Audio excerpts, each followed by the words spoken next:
বোন গো, একটা কথা কই শোনো। যেসব পুরুষ নিজের ঘরে হালাল স্ত্রী রেখে, সন্তান রেখে, সংসার সাজানো সংসার ফেলে পরকীয়ায় লিপ্ত হয়, সেই পুরুষকে যদি তুমি সুন্দরী পরী এনে এবং জান্নাতের হুর এনে তার পায়ের নিচে ঢেলে দাও, তারপরেও তারে তুমি ফিরাইতে পারবা না। তার কারণ, যে তার ঘরে হালাল স্ত্রী রেখে হারামে লিপ্ত হয়, তার আকর্ষণ ওই হারামের দিকেই।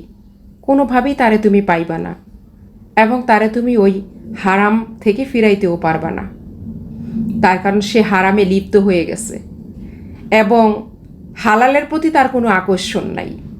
হ্যাঁ, এটা হলো তার চারিত্রিক স্বভাব। সে কখনো পরিবর্তন হবে না, সে কখনো ফিরে আসবে না। যে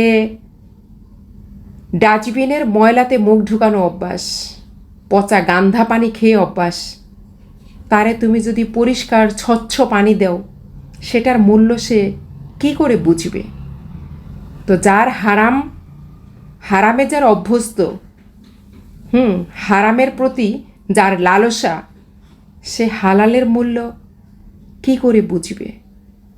কখনোই সে ভালো হবে না।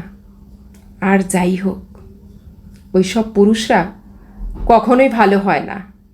অভিনয় করে, কিন্তু ভালো হয় না কখনো।